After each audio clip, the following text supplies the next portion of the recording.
Welcome back to Notre Dame Day, everybody. I'm Diane Daniels, and joining me now on the Notre Dame Day hotline is actor, writer, and entrepreneur William Mapother. He's also a member of Notre Dame's class of 1987. He is an actor with a career in Hollywood that has spanned 30 years. His resume includes the hit TV series Lost and films like Another Earth and the Oscar-nominated In the Bedroom. More recently, he's appeared on such shows as Grimm, Mad Men, and The Mentalist, and in films like Black Hat and The Atticus Project. Welcome to Notre Dame Day, William. Thank you, Diane. So nice to have you here. Now, you graduated with a degree in English from Notre Dame. How has that kind of helped to inform your life experience and your career ever since you left here? Well, like a lot of people, my college years were formative. It helped me in a number of ways. I grew up a lot while I was on campus, while I was there. Of course, got a great education, and I made a number of good friends, some of whom I have then worked with since graduation.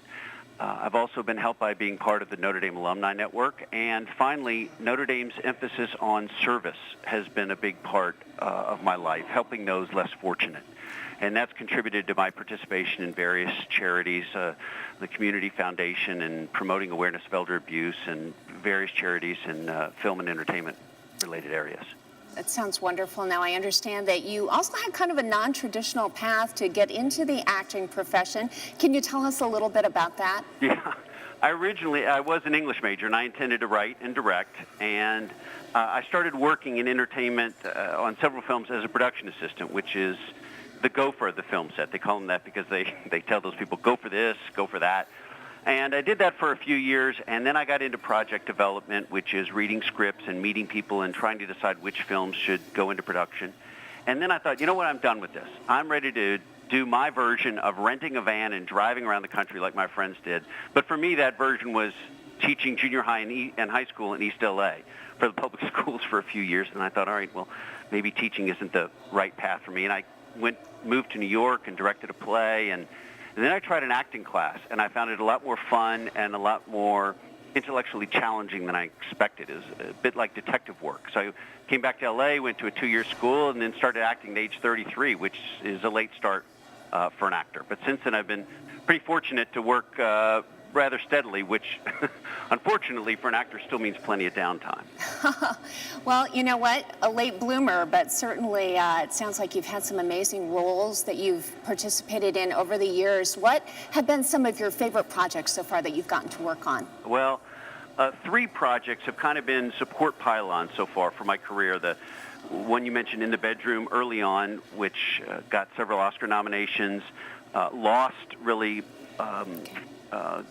got me a lot of awareness, and then one a few years ago, an independent film called Another Earth, and so I obviously have affection for those. And you know, James, the great actor James Mason said he did 3 films every year, 1 for the money, 1 for the art, and 1 for the location.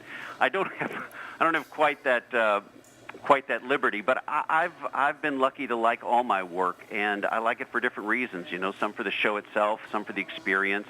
I'm from Kentucky, and I did one, a horror western. They paid me to ride a horse. And then some for the characters, like Mentalist, and another one called The Inside. I played an 800-pound cannibal on a very darkly funny show. And then sometimes for the actors I get to work with, Sissy Spacek or Shailene Woodley, or directors, anybody from Spielberg to Oliver Stone to Paul Thomas Anderson. So I have an affection for different reasons for all the roles I've had. It sounds like you've had just some amazing experiences. Very quickly, before we let you go, what's your advice for Notre Dame students who may want to make it in the entertainment industry? The first is you have to be proactive. You have to expect that it's not like getting on a train and you ride it till the end. You have to continually re-earn the opportunity. I would also recommend that anybody get a separate income stream. The longer you can stay in the game, the better your chances of making it. And then maximize your time while you're Notre Dame. You know, use the facilities, whether it's DPAC, go to guest lectures, meet with as many other students as possible so that you can connect with them afterwards.